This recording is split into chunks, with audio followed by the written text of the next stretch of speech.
Gretchen, de 27 anos, desapareceu no dia 3 de dezembro de 2022. Ela entrou em um bar que frequentava sempre. Era para ser uma noite divertida, entre amigos e um lugar seguro. Porém, ela nunca mais foi vista. E esse caso completo nós vamos acompanhar hoje. Gretchen Evan Fleming nasceu no dia 24 de dezembro de 1994.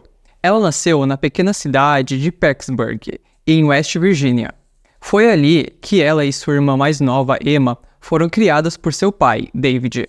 Os pais de Gretchen se separaram quando ela ainda era bem pequena, e a relação das duas com a mãe biológica não era das melhores. No entanto, David fez um ótimo papel como pai solteiro. Ele se dedicou completamente às duas filhas, dando a elas todo o amor e cuidado que tinha. David adorava criar as duas em Pecksburg, por vários motivos, como por exemplo a comunidade que era muito unida e o ambiente seguro.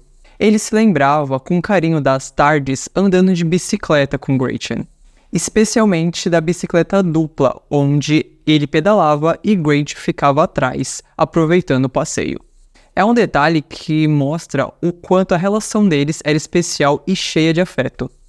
Mas a história de Gretchen não se resumia apenas a seu pai e sua irmã. A vida em Pecksburg era um reflexo da bondade e da união da comunidade ao redor.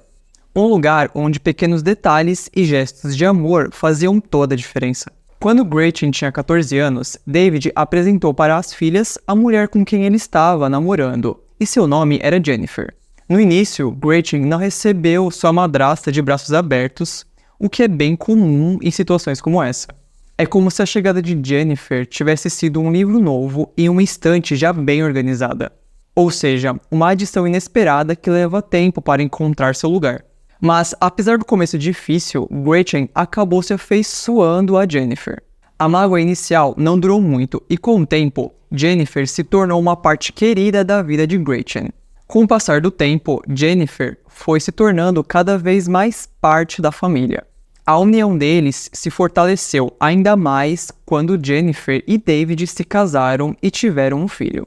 Jennifer já tinha gêmeos de 3 anos de um relacionamento anterior, e Gretchen logo se viu apaixonada por eles também.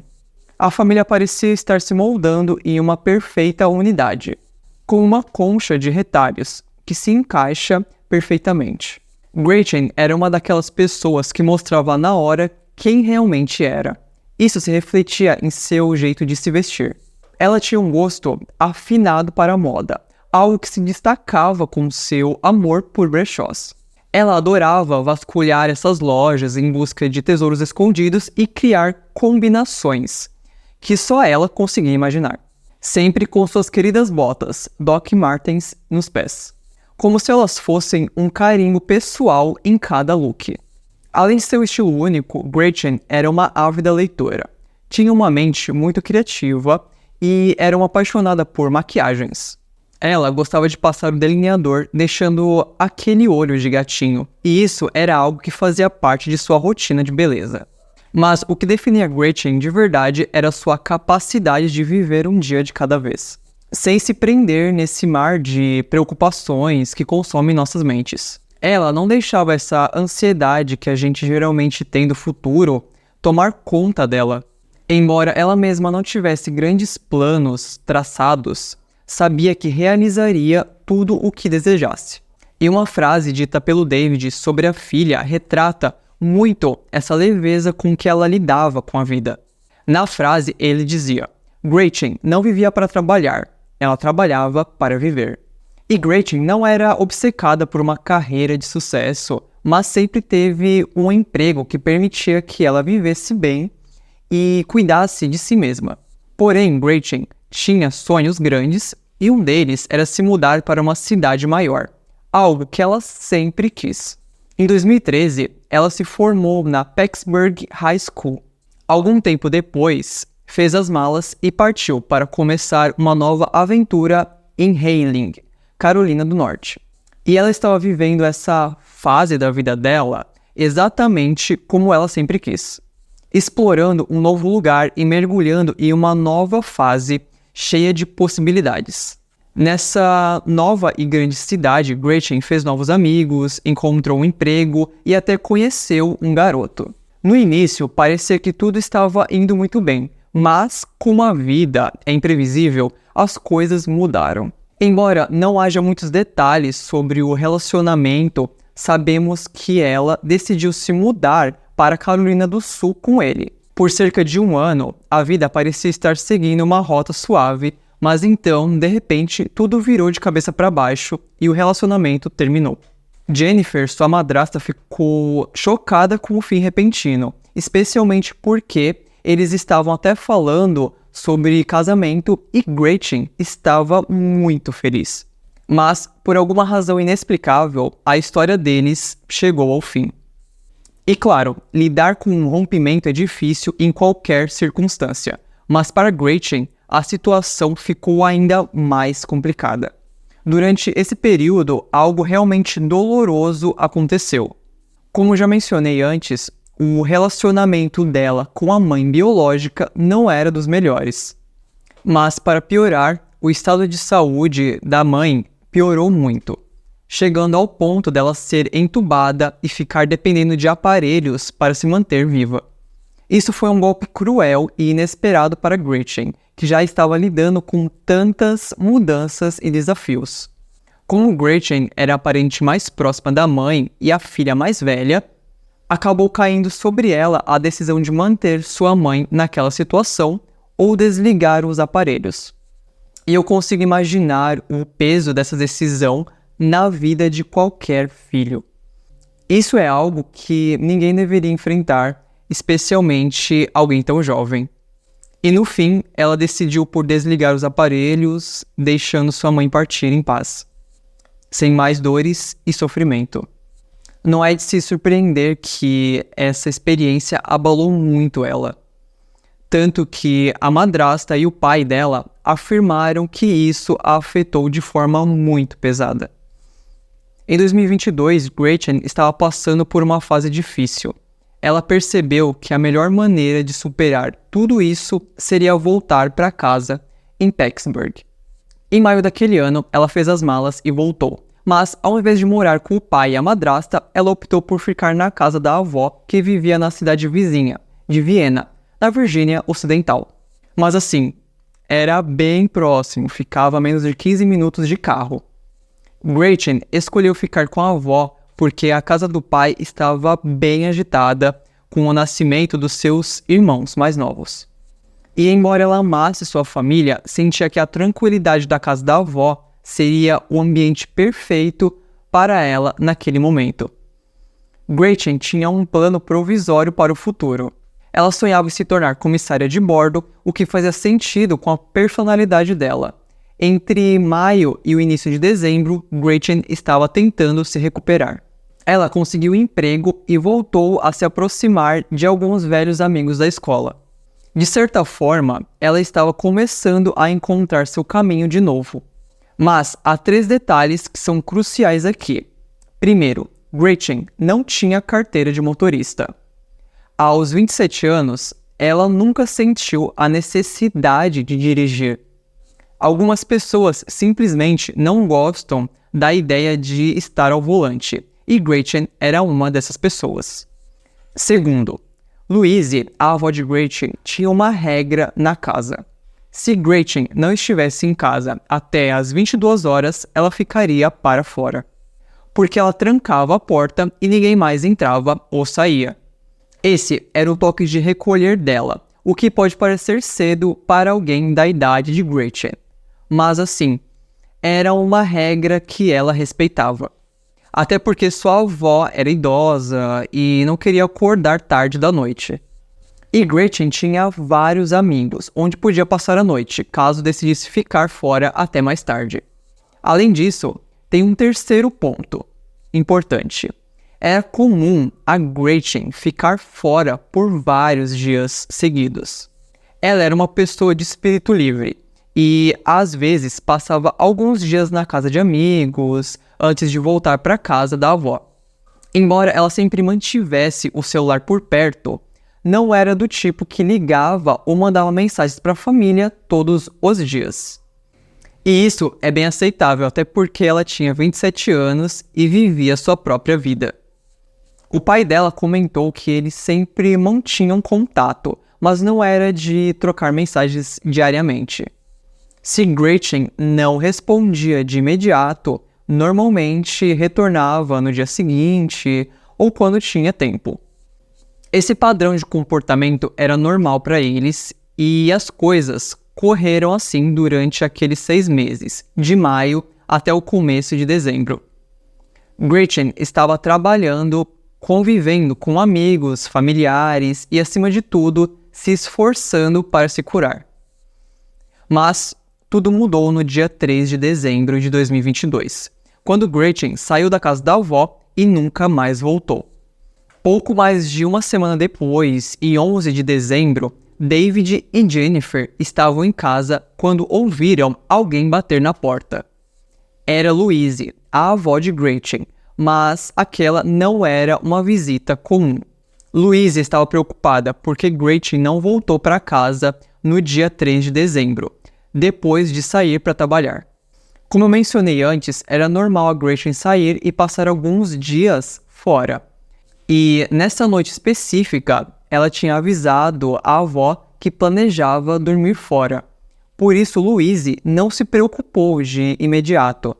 Mas depois de 7 dias, sem nenhuma notícia de Gretchen, Louise percebeu que algo estava errado. E ela foi até David para perguntar se ele tinha falado com a filha nesses últimos dias. Porém, nem David nem Jennifer tinham recebido notícias de Gretchen. Eles então tentaram ligar e mandar mensagem para ela várias e várias vezes, mas sem sucesso. Foi aqui que aquele sentimento de que algo estava errado começou a se instalar. David e Jennifer, eles decidiram sair de carro e começaram a percorrer o centro de Parkersburg. Eles tinham a esperança de encontrar Gretchen ou pelo menos encontrar alguém que soubesse onde ela estava. Eles sabiam os nomes de alguns dos bares favoritos dela e começaram por ali, incluindo um lugar chamado Front Row Bar and Grill. Eles conseguiram algumas respostas lá, mas definitivamente não eram as que eles esperavam. Quando David mostrou uma foto de Gretchen ao barman e perguntou se ele a tinha visto, a resposta foi um choque.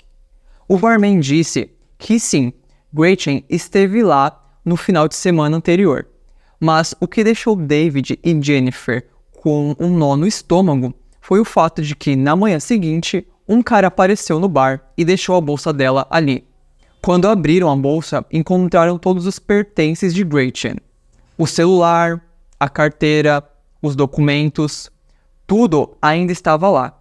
O barman confirmou que ela estava no bar na noite anterior, com o mesmo homem que havia deixado a bolsa. Isso confirmou os piores temores de David e Jennifer. A bolsa de Gretchen estava ali. Fazia uma semana inteira, e se ela pudesse, teria voltado para buscá-la. Embora não tivessem perdido completamente a esperança, aquele era um sinal claro de que algo estava muito errado. Então, continuaram a dirigir pelo centro da cidade e encontraram alguns amigos dela. Infelizmente, ninguém tinha visto ela recentemente. Mas eles lembravam que, na noite de 3 de dezembro, Gretchen tinha saído do Front Row Bar and Grill com um cara, e que eles estavam indo para um outro bar, chamado Malway Lounge. David e Jennifer foram até o Malway para ver se encontravam alguma pista. E por sorte, alguém lá se lembrava de ter visto Gretchen na noite de 3 de dezembro. O Malway é um lugar popular por suas noites de muita música e diversão. E no dia 3 de dezembro, coincidentemente, era uma dessas noites. Quando perguntaram ao DJ responsável pelo som naquela noite, ele se lembrou de Gretchen. E não só isso, ele também forneceu o nome do cara com quem ela estava, que no caso era John. Nem David nem Jennifer conheciam alguém com esse nome entre os amigos de Gretchen. Eles então decidiram voltar para casa para carregar o celular da filha que tinha descarregado e ver se tinha alguma informação importante nele. Mas, infelizmente, não conseguiram encontrar nada sobre o paradeiro dela. A única coisa que puderam confirmar foi que a última vez que ela fez contato com alguém foi na noite de 3 de dezembro. Na manhã seguinte, David e Jennifer foram direto à delegacia para reportar o desaparecimento de Gretchen. E só para deixar claro, eles só não fizeram isso antes porque, como eu disse, era comum a Gretchen ficar alguns dias fora e demorar para responder mensagens. Depois do pedido da família, as investigações começaram bem rápido. No dia 12 de dezembro, Gretchen foi oficialmente dada como desaparecida pelo Departamento de Polícia de Pecksburg. No mesmo dia, o detetive Zimmerman ligou para vários locais procurando por ela, porém não encontrou nada. As autoridades pediram ajuda para a população da cidade e, em um curto período de tempo, postagens falando sobre o desaparecimento se espalharam. Foi então que essas postagens chegaram até John, o homem que eu mencionei antes e que, até então, era a última pessoa conhecida a estar com Gretchen. Assim que viu a postagem, ele entrou em contato com a polícia e foi totalmente transparente.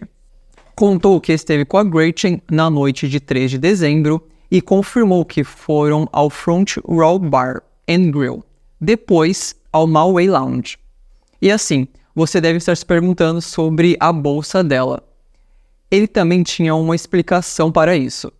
Afinal, foi ele que deixou a bolsa no bar. Segundo John, a Gretchen deixou a bolsa no carro dele quando chegaram ao Malway. E quando entraram, acabaram se separando. Ele se sentou em um lado do bar e ela no outro. Quando a noite acabou, ele foi procurar ela porque tinha prometido uma carona, mas não encontrou Gretchen em lugar nenhum. Porém, a bolsa dela tinha ficado no carro dele. Ele disse que dirigiu pelo centro de Pecksburg, procurando por ela, mas nada. Então, voltou ao Malway para ver se ela tinha voltado, mas novamente não encontrou nada. Foi aí que ele pensou que talvez ela tivesse pegado uma carona com outra pessoa e, por causa disso, ele ficou com a bolsa e o telefone dela no carro. No dia seguinte, ele deixou a bolsa no Front Row Bar and Grill, achando que ela poderia aparecer por lá. E para reforçar toda essa história do John, no dia 13 de dezembro, o Malway Lounge entrou em contato com o David pelo Facebook. Eles disseram que tinham imagens das câmeras de segurança daquela noite. Ele e Jennifer, claro, foram conferir, e o que viram confirmou tudo o que o John tinha falado. Os dois chegaram juntos e sentaram em lados opostos do bar. Mas aí vem a parte interessante. Quando Gretchen saiu naquela noite, não foi com ele, mas sim com outro homem. Nas gravações é possível ver o momento exato que um homem se aproxima de Gretchen, que estava na região ali do bar. Eles começaram a conversar, ele pagou uma bebida para ela e logo depois eles ficaram conversando por volta de uma meia hora. Quando eles voltaram a aparecer nas câmeras, os dois são vistos saindo juntos. O homem saiu primeiro e Gretchen logo depois. No mesmo momento que eles estavam saindo, John foi ao banheiro. Por isso, ele não viu mais a Gretchen e, sem entender nada, ficou procurando por ela pela cidade. Essas imagens foram entregues aos detetives no mesmo dia. E agora, a grande questão era: quem era esse homem misterioso? Mas felizmente sabemos quem ele é. Um barman conseguiu identificar o homem e disse que era Patterson Pierce. Mas ninguém da família de Gretchen ou seus amigos conheciam ele. A polícia falou com ele imediatamente, no dia 13 mesmo, um dia após o desaparecimento ser reportado. Preston admitiu ter saído com Gretchen, mas afirmou que a deixou no centro de Pecksburg. No dia seguinte, as autoridades vasculharam todas as câmeras de segurança disponíveis, mas no final das contas, nenhuma delas mostrava Preston deixando Gretchen em lugar nenhum. Ele foi visto saindo do bar e indo para casa. Porém, como as imagens de segurança não cobrem todos os momentos, ainda há a possibilidade dele ter feito algo com a Gretchen. E o que me faz acreditar nisso são justamente alguns relatos muito pesados de mulheres que eu vou revelar a seguir. O David e a Jennifer, quando ouviram o nome de Preston pela primeira vez, foram investigar quem era esse homem. E eles descobriram coisas muito pesadas sobre ele. Começando com o fato de que seu nome verdadeiro nem é Preston Pierce, mas sim Daryl Lott. Não se sabe exatamente quando ele mudou de nome, mas o motivo é claro. Ele fez isso depois de ser demitido de várias delegacias de polícia por comportamento inapropriado com mulheres. Depois de sair da polícia e adotar um novo nome, Preston seguiu com um emprego como entregador de comida. E pasmem, ele usava esse trabalho como uma oportunidade para conhecer e, eventualmente, perseguir mulheres. Porque por meio do app ele tinha acesso a vários dados delas, como por exemplo seu endereço e número de telefone. Assim que ele entregava os pedidos, o Preston começava a perseguir e mandar mensagens. Um exemplo disso vem de uma mulher que viveu isso na pele e vou ler o relato dela. Antes da pandemia, em 2020, ele foi meu entregador de comida numa noite em que eu estava no meu trabalho. Horas depois, ele voltou dizendo que eu era linda e se sentou no bar. Fiquei tão assustada com a atitude dele que mandei uma mensagem para o meu chefe, pedindo para ele descer e ficar comigo. Ele só foi embora depois do horário de fechamento. Naquela mesma noite, ele me encontrou no Facebook e começou a mandar mensagens constantemente, perguntando se eu estava trabalhando. Ele aparecia e ficava no estacionamento, até eu sair. Meu chefe acabou voltando todas as noites na hora de fechar por uma semana inteira, para garantir que eu chegasse em segurança ao carro. E quando a pandemia fechou o bar, nunca mais o vi. Mas desde o início, ele me passou uma vibração muito estranha. Outra mulher contou que conheceu Pierce num bar e na manhã seguinte acordou na cama dele sem lembrar de nada, sem saber como chegou lá ou o que tinha acontecido. E esses são apenas 2 de muitos relatos. Quanto mais Jennifer e David ouviam essas histórias, mais convencidos ficavam do envolvimento dele no desaparecimento de Gretchen. Pelo que se sabe, Preston não lida bem com a rejeição e parece acreditar que estava acima da lei. Então, mais uma vez, vocês podem tirar suas próprias conclusões sobre ele. Agora, voltando à cronologia dos acontecimentos, no dia 15 de dezembro, apenas 3 dias depois do desaparecimento de Gretchen, os detetives conseguiram mandados de busca para a casa de Preston, outro para o carro dele e um terceiro para um depósito que ele alugava. A investigação ainda está em andamento e ainda não foi divulgado o que foi achado no meio das coisas dele. Porém, um objeto foi levado para o laboratório forense. Com relação à família de Gretchen, eles apoiam totalmente a forma como a investigação está sendo conduzida. Eles acreditam que os investigadores estão fazendo tudo o que podem para resolver o caso. Em janeiro de 2023, a polícia anunciou que estavam procurando um certo veículo, que depois descobrimos que era um Nissan preto de Preston Pierce. Ou seja, pelo que parece, ele estava tentando se livrar ou esconder o carro. Isso acaba sendo mais uma evidência que pesa contra ele. Posteriormente, outras buscas foram feitas, incluindo uma em Mountain Wood Park.